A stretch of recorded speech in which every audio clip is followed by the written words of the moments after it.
साल 2022 का जो objective question paper human rights law and practice का हुआ था उसको सॉल्व करेंगे। हमारा पहला प्रश्न है, मानव अधिकार की सार्वभौमिक परिभाषा नहीं दी जा सकती क्योंकि ए यह एक सामान्य शब्द है, बी इसके अंतर्गत व्यक्तियों के सिविल, राजनीतिक, आर्थिक, सामाजिक तथा सांस्कृतिक अधिकार सम्मिलित होते हैं, या सी विभिन्न राज्यों के विधिक व्यवस्था, सामाजिक, संस्कृति एवं आर्थिक क्षेत्रों की पृष्ठभूमि में अंतर होने के कारण मानव अधिकार को परिभाषित करना दुष्कर है, या फिर डी उपरोक्त में सभी सही। इसका राइट आंसर है डी, उपरोक्त में सभी सही हैं। ए, बी और सी इसके सभी आंसर सही हैं। ठीक है, इसीलिए इसकी सार्वभौमिक परिभाषा नहीं दी जा सकती। अगला प्रश्न है, निम्न में से कौन मानव अधिकार शब्द का पर्यायवाची नहीं है? ए अंतर्निहित अधिकार, नैसर्गिक अधिकार, विधिक अधिकार और जन्म का अधिकार। तो कौन नहीं है मानव अधिकार शब्द का पर्यायवाची? विधिक अधिकार। ठीक है, अगला प्रश्न है, सामान्य रूप से उन सभी अधिकारों को मानव अधिकार कहेंगे जो ए मानव गरिमा को बनाए रखने के लिए आवश्यक हों, बी व्यक्तियों को मात्र उनके मानव जन्म के आधार पर प्राप्त हैं बिना धर्म, वंश, जाति, लिंग अथवा राष्ट्रीयता का संज्ञान लेते हुए, सी मानव अस्तित्व एवं उत्थान के लिए अति आवश्यक होते हैं, या फिर डी उपरोक्त सभी सही हैं। इसका राइट आंसर है डी, इसके सभी सही हैं। सामान्य रूप से उन सभी अधिकारों को मानव अधिकार कहेंगे जो ए, बी और सी तीनों में बताए गए हैं। चौथा प्रश्न है, मानव अधिकारों की सार्वभौमिक घोषणा को अपनाया गया 10 दिसंबर 1948 को, बी 11 दिसंबर 1948 को, सी 31 दिसंबर 1948 को, या फिर डी 10 नवंबर 1948 को। राइट आंसर है ए 10 दिसंबर 1948 को। ठीक है, अगला प्रश्न है, मानव अधिकार वे न्यूनतम अधिकार हैं जिन्हें प्रत्येक व्यक्ति को बिना किसी अन्य विचारण के मानव परिवार का सदस्य होने के फलस्वरूप राज्य या लोक प्राधिकारी के विरुद्ध धारण करना चाहिए। यह किसने कहा था? Justice PN. भगवती ने, प्रोफेसर डी.डी. वसु का, डॉक्टर H.O. अग्रवाल का, या फिर जस्टिस V.R. कृष्ण अय्यर? इसका राइट आंसर है प्रोफेसर डी.डी. वसु ने ही कहा था कि मानवाधिकार वे न्यूनतम अधिकार हैं जिन्हें प्रत्येक व्यक्ति को सिर्फ इसलिए मिलने चाहिए क्योंकि वह एक मानव है। ठीक है, अगला प्रश्न है 6 नंबर, मानव अधिकार होते हैं अविभाज्य, अन्योनाश्रित, सभी मनुष्यों में अंतर्निहित, या उपरोक्त सभी सही है? डी राइट आंसर है इसका, उपरोक्त सभी सही है। ठीक है, अगला प्रश्न है, एकांतता का अधिकार ऐसा अधिकार है जो संबंधित है सिविल एवं राजनीतिक अधिकारों से, जीवन एवं व्यक्तिगत स्वतंत्रता से, सांस्कृतिक अधिकार से, या ए और बी दोनों? राइट आंसर है ए और बी दोनों। ये सिविल एवं राजनीतिक अधिकारों से भी संबंधित है और जीवन एवं व्यक्तिगत स्वतंत्रता से भी संबंधित है। ठीक है, एकांतता का अधिकार। 8 नंबर, निम्न में से कौन राजनीतिक अधिकार नहीं है? ए मत देने का अधिकार, बी सामाजिक निर्वाचनों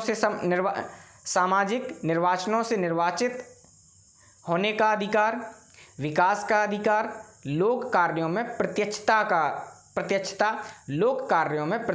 भाग लेना? इसका राइट आंसर है सी, विकास का अधिकार जो है वो एक राजनीतिक अधिकार नहीं है। अगला प्रश्न है, सिविल एवं राजनीतिक अधिकार हैं प्रथम पीढ़ी के अधिकार, नकारात्मक अधिकार, ए और बी दोनों सही हैं, या तो ए अथवा बी सही है? इसका राइट आंसर है सी, ए और बी दोनों। सिविल एवं राजनीतिक अधिकार हैं वो प्रथम पीढ़ी के अधिकार भी हैं और नकारात्मक अधिकार हैं। अगला प्रश्न है 10, आर्थिक एवं सांस्कृतिक अधिकार हैं ए प्रथम पीढ़ी के अधिकार, बी द्वितीय पीढ़ी के अधिकार, सी तृतीय पीढ़ी के अधिकार, या फिर डी उपरोक्त में से कोई नहीं? इसका राइट आंसर है बी, द्वितीय पीढ़ी के अधिकार, ठीक है, आर्थिक एवं सांस्कृतिक अधिकार। अगला प्रश्न है सामूहिक सौदेबाजी, कलेक्टिव बार्गेनिंग इज ए तृतीय पीढ़ी के अधिकार, प्रथम पीढ़ी के अधिकार, द्वितीय पीढ़ी के अधिकार, प्रथम तथा द्वितीय पीढ़ी दोनों के अधिकार। राइट आंसर है ए। ये कलेक्टिव जो बार्गेनिंग है, सामूहिक सौदेबाजी है, वो तृतीय पीढ़ी के अधिकार हैं। 12 नंबर प्रश्न है अंतर्राष्ट्रीय मानव अधिकार विधि के स्रोत हैं। ए संधियां तथा रूढ़ियां, बी न्यायिक निर्णय, सी शासकीय अभिलेख, डी उपरोक्त सभी। तो अंतर्राष्ट्रीय मानव अधिकार विधि के स्रोत क्या क्या हैं? ये सब हैं, संधियां भी हैं, न्यायिक निर्णय भी हैं, शासकीय अभिलेख भी हैं। इसका डी आंसर, डी ऑप्शन बिल्कुल राइट है, उपरोक्त सभी। अगला प्रश्न है अस्पृश्यता के उन्मूलन से संबंधित मूलभूत अधिकारों की श्रेणी है। समता के अधिकार की, शोषण के विरुद्ध अधिकार की, स्वतंत्रता के अधिकार की, धर्म के अधिकार की। तो इसका राइट आंसर है ऑप्शन ए। समता के अधिकार की जो श्रेणी है वो अस्पृश्यता के उन्मूलन से संबंधित मूलभूत अधिकारों की श्रेणी है। अगला प्रश्न है तृतीय पीढ़ी के अधिकारों की संकल्पना की गई थी। ए जॉन फिनिस द्वारा, बी बेंथम द्वारा, सी केरल वासाक द्वारा, या फिर डी जॉन रॉल्स द्वारा। Right answer option C, Karel Vasak द्वारा तृतीय पीढ़ी के अधिकारों की संकल्पना की गई थी। अगला प्रश्न है मानवाधिकारों की सार्वभौमिक घोषणा का किसकी अध्यक्षता में अपनाया गया? जो मानवाधिकारों की सार्वभौमिक घोषणा थी तो उस समय वो किसकी अध्यक्षता में अपनाई गई थी? A Eleanor Roosevelt, Winston Churchill, Jawaharlal Nehru, या D Abraham Lincoln. Right answer है ए एलेनोर रूजवेल्ट। ठीक है, मानवाधिकारों की सार्वभौमिक घोषणा लागू होती है ए प्रत्येक मनुष्य पर बिना धर्म, वंश, लिंग अथवा सांस्कृतिक पृष्ठभूमि को संज्ञान में लिए, बी संयुक्त राष्ट्र के सदस्य देशों के नागरिकों पर, सी विकसित राष्ट्रों पर जो संयुक्त राष्ट्र के सदस्य हैं, या फिर डी उपरोक्त में से कोई नहीं। राइट आंसर है ऑप्शन ए प्रत्येक मनुष्य पर बिना धर्म, वंश, लिंग अथवा सांस्कृतिक पृष्ठभूमि को संज्ञान में लिए। ठीक है, अगला प्रश्न है डी 17 नंबर मानवाधिकारों की सार्वभौमिक घोषणा में कुल अनुच्छेदों की संख्या कितनी थी? ए 18, बी 20, सी 25, या फिर डी 30। राइट आंसर है डी 30। अगला प्रश्न है वह राष्ट्र जिसने मानव के अधिकार तथा नागरिकों के अधिकार घोषणा पर हस्ताक्षर किए हैं। ए भारत, बी फ्रांस, सी इटली, डी उपरोक्त में से कोई नहीं। राइट आंसर है फ्रांस। फ्रांस ने जो है वो उसी समय उस पर हस्ताक्षर कर दिए थे। अगला प्रश्न है मानव अधिकारों की सार्वभौमिक घोषणा के प्रावधान होते हैं राज्यों पर बाध्यकारी, राज्यों पर गैर बाध्यकारी। जब प्रावधानों को बनाया गया था तब यह मंशा नहीं रखी गई थी कि वे राज्यों पर विधिक बाध्यता आरोपित करेंगे। डी, बी और सी दोनों सही है। इसका राइट आंसर है डी, बी और सी दोनों। ठीक है, अगला प्रश्न है मानवाधिकारों की सार्वभौमिक घोषणा के अनुच्छेद 2 से अनुच्छेद 21 तक संबंधित हैं। ए सामाजिक, सांस्कृतिक तथा आर्थिक अधिकारों से, बी सिविल एवं राजनीतिक अधिकारों से, सी केवल सांस्कृतिक अधिकारों से, डी केवल राजनीतिक अधिकारों से। इसका राइट आंसर है ऑप्शन सी, बी सिविल एवं राजनीतिक अधिकारों से। ठीक है, जो अनुच्छेद 2 से 21 तक यही इसी से संबंधित है। अगला प्रश्न है 21 नंबर मानवाधिकार संरक्षण अधिनियम भारत में जिस वर्ष में अधिनियमित हुआ वह था 1984, बी 1995, सी 1993, या फिर D 1998। Right answer is the C, 1993 में मानवाधिकार संरक्षण अधिनियम भारत में अधिनियमित हुआ था। अगला प्रश्न है 22 नंबर मानव अधिकार की परिभाषा मानव संरक्षण अधिनियम 1993 की किस धारा में दी गई है? Right answer is the section 2D, धारा 2 में मानव अधिकार की परिभाषा दी गई थी। ठीक है। 23 नंबर प्रश्न है, मानव अधिकार संरक्षण अधिनियम 1993 में मानव अधिकार की परिभाषा में निम्न में से कौन सम्मिलित नहीं था? ए स्वतंत्रता, बी समानता, सी व्यक्ति की गरिमा या डी भ्रातृत्व। तो ऑप्शन डी बिल्कुल राइट है कि उस समय इसमें भ्रातृत्व शामिल नहीं था।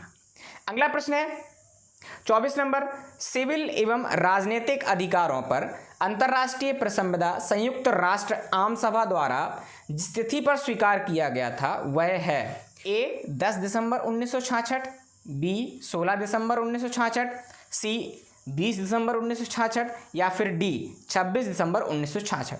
Right answer is the B, 16 दिसंबर 1966 को सिविल तथा राजनीतिक अधिकारों पर अंतर्राष्ट्रीय प्रसंविदा संयुक्त राष्ट्र आम सभा जो है वो स्वीकार की गई थी। अगला प्रश्न है, मानव अधिकारों के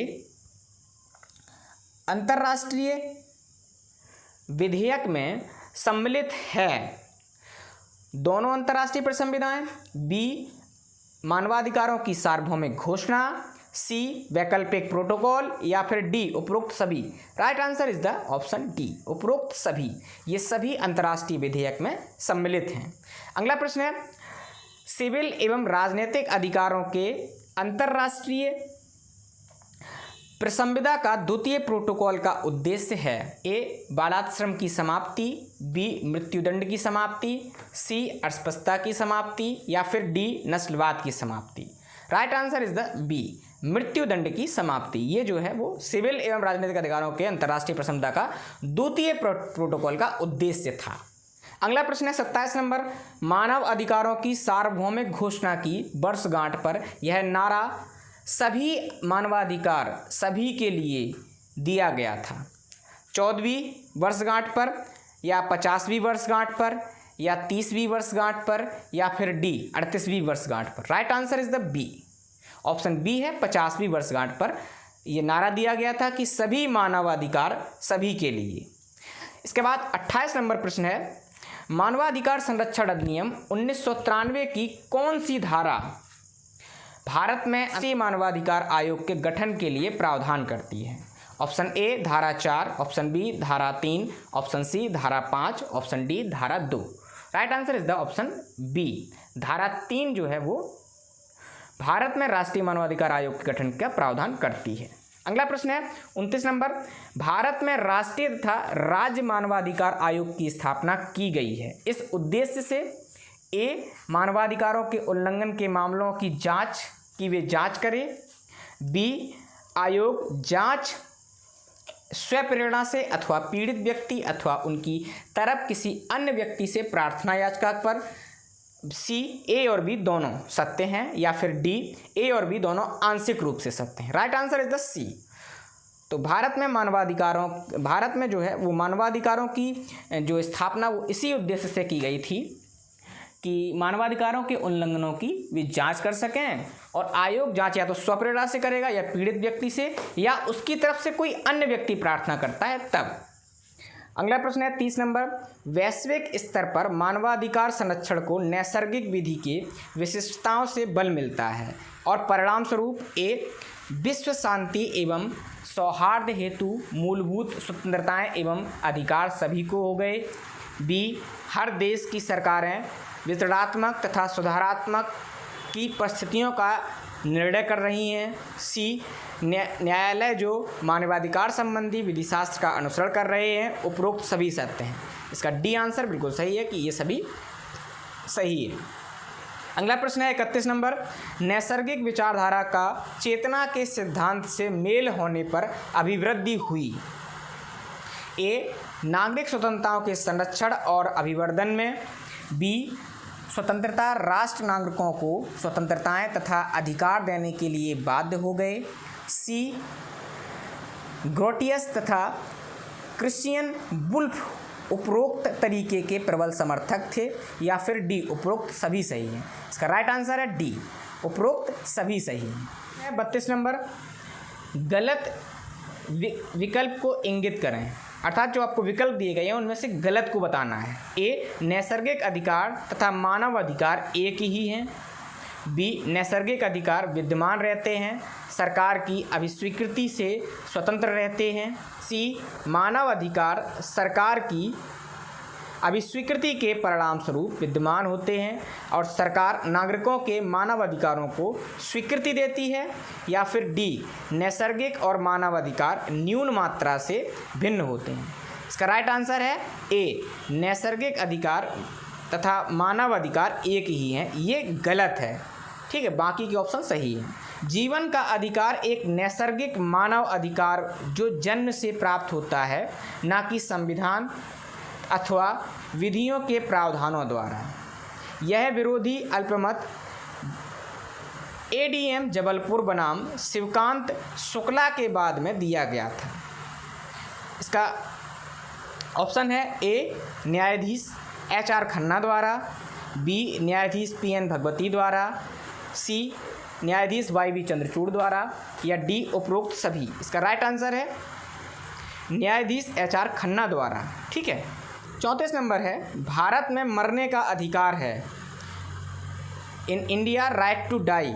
ए, मूलभूत अधिकार। बी, विधिक अधिकार। सी, ना ही मूलभूत अधिकार और ना ही विधिक अधिकार। या फिर डी, ए और बी दोनों। तो भारत में मरने का अधिकार ना तो मूलभूत अधिकार है और ना ही विधिक अधिकार। सी ऑप्शन इसका सही है। अगला प्रश्न है, अंतर्राष्ट्रीय सिविल तथा राजनीतिक प्रसंविदा के प्रावधानों के अनुसार लोक अथवा राष्ट्रीय आपात को स्थिति से प्रसंविदा हस्ताक्षर करने वाले राष्ट्रों को अधिकृत करती है। ए, ऐसे कदम उठाए जो प्रसंविदा आभारों के विरुद्ध हों। बी, ऐसे कदम परिस्थितिजन्य समुचित हों जो अत्यंत अधिक और कठोर ना हों। आपात के दौरान भी जीवन का अधिकार स्वेच्छाचारिता द्वारा वंचित नहीं किया जा सकता। डी, उपरोक्त सभी सही है। इसका राइट आंसर है डी, उपरोक्त सभी सही है। अगला प्रश्न है 36 नंबर, राष्ट्रीय मानवाधिकार आयोग के अध्यक्ष की नियुक्ति की जाती है तो कौन करता है? ए, भारत का राष्ट्रपति। बी, भारत का प्रधानमंत्री। सी, भारत का मुख्य न्यायाधीश। या डी, भारत का विधि मंत्री। Right answer is the option A, Bharat के जो राष्ट्रपति हैं वो राष्ट्रीय मानवाधिकार आयोग के अध्यक्ष की नियुक्ति करते हैं। उच्चतम न्यायालय अथवा उच्च न्यायालय का कोई आसीन न्यायाधीश राष्ट्रीय मानवाधिकार आयोग का सदस्य नियुक्त हो सकता है। ए, भारत के मुख्य न्यायाधीश से परामर्श करके। बी, मुख्य न्यायाधीश से परामर्श। बी, बिना मुख्य न्यायाधीश से परामर्श किए। सी, संघ के विधि मंत्री से परामर्श कर। या फिर डी, भारत के अटॉर्नी जनरल से परामर्श कर। Right answer is the option A, Bharat के मुख्य न्यायाधीश से परामर्श करके उच्चतम न्यायालय या उच्च न्यायालय का कोई भी आसीन न्यायाधीश राष्ट्रीय मानवाधिकार आयोग का सदस्य नियुक्त किया जा सकता है। ठीक है, अगला प्रश्न है 38 नंबर, राष्ट्रीय मानवाधिकार आयोग के सदस्यों की नियुक्ति की जाती है 3 वर्ष के लिए, 6 वर्ष के लिए, 5 वर्ष के लिए या 2 वर्ष के लिए। राइट आंसर इज द सी, 5 वर्ष के लिए। अगला प्रश्न है, राष्ट्रीय मानवाधिकार आयोग के सदस्यों को हटाने से संबंधित अधिनियम 1993 की धारा कौन सी धारा है? ए, धारा 4। बी, धारा 5। सी, धारा 6 या फिर डी, धारा 7। Right answer is the B, धारा 5 जो है वो राष्ट्रीय मानवाधिकार आयोग के सदस्यों को हटाने से संबंधित है। ठीक है, प्रश्न है 40 नंबर, मानव अधिकार संरक्षण अधिनियम 1993 की धारा 8 संबंधित है। ए, NHRC के सदस्यों की सेवा शर्तों से, NHRC के सदस्यों की अर्हता से, NHRC के सदस्यों की पुनर्नियुक्ति से, उपरोक्त सभी। इसका राइट आंसर है ए, NHRC के सदस्यों की सेवा शर्तों से। अगला प्रश्न है 41 नंबर, मानव अधिकार संरक्षण अधिनियम 1993 की धारा जो राज्य मानव अधिकार आयोग के गठन का प्रावधान करती है वह है धारा 24, धारा 22, धारा 23, धारा 21। Right answer is the option D, धारा 21। 42 नंबर प्रश्न है, मानव अधिकार संरक्षण अधिनियम 1993 की धारा 12 संबंधित है। किससे संबंधित है? ऑप्शन ए, मानव अधिकार न्यायालयों से, राष्ट्रीय मानवाधिकार आयोग के कार्यों से, अन्वेषण से, शिकायतों को जांच से। Right answer is the B, राष्ट्रीय मानवाधिकार आयोग के कार्यों से। अगला प्रश्न है 43 नंबर, सिविल तथा राजनीतिक अधिकारों पर अंतर्राष्ट्रीय संविदा के किन अनुच्छेदों में बच्चों के अधिकारों को संरक्षण प्राप्त है? ए अनुच्छेद 20 में, बी अनुच्छेद 16 में, सी अनुच्छेद 24 में, या फिर डी अनुच्छेद 22 में। राइट आंसर इज द सी, अनुच्छेद 24 में जो है वो बच्चों के अधिकारों को संरक्षण प्रदान करता है। ठीक है। प्रश्न है 44 नंबर, मानव अधिकार संरक्षण अधिनियम 1993 लागू हुआ? ए 28 सितंबर 1993 से, बी 1 अप्रैल 1993 से, सी 5 मई 1993 से, या फिर डी 1 मार्च 1993 से। Right answer is the option A, 28 सितंबर 1993 से। 45 सशस्त्र बलों द्वारा मानवाधिकारों के उल्लंघन को शिकायतों के संबंध में प्रक्रिया मानवाधिकार संरक्षण अधिनियम 1993 की किस धारा में है? इसका ऑप्शन है ए धारा 19 मानवाधिकार संरक्षण अधिनियम, धारा 20, धारा 17, या इनमें से कोई नहीं। Right answer is the option A, धारा 19 में जो है अगर सशस्त्र बलों द्वारा मानवाधिकार उल्लंघन किया जाता है तो उनके बारे में बात की गई है। अगला प्रश्न है 46 नंबर, मानव अधिकार संरक्षण अधिनियम 1993 की वह धारा जो प्रावधानित करती है कि राज्य मानव अधिकार आयोग उन मामलों का संज्ञान नहीं लेगा जो उनकी अधिकारिता से बाहर है? धारा 37, धारा 36, धारा 38, धारा 39। ऑप्शन बी, धारा 36।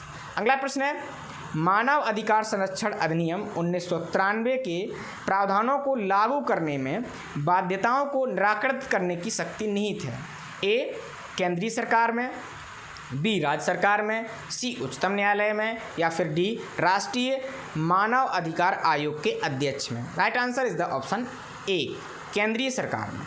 नंबर, न्यायिक सक्रियतावाद उद्योतक है? ए न्यायालय की सक्रिय भूमिका को जो नागरिकों के मानव अधिकारों को संरक्षित करता है, बी न्यायपालिका एवं रूढ़िगत कार्यों से विचलन का जब वह अपनी अधिकारिता तक सीमित रहती है, या फिर सी कार्यपालिका एवं विधायिका को अपने कर्तव्यों के प्रति विफल रहना, या फिर डी उपरोक्त सभी सही है? Right answer is the option D, उपरोक्त सभी सही है। अगला प्रश्न है, भारत में न्यायिक सक्रियतावाद की शक्ति का प्रयोग किया जाता है?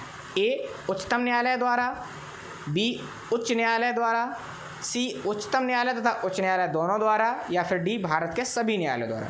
राइट आंसर है ऑप्शन सी, उच्चतम न्यायालय और उच्च न्यायालयों द्वारा न्यायिक सक्रियतावाद जुडिशियल एक्टिविज्म का यूज़ किया जाता है। ठीक है।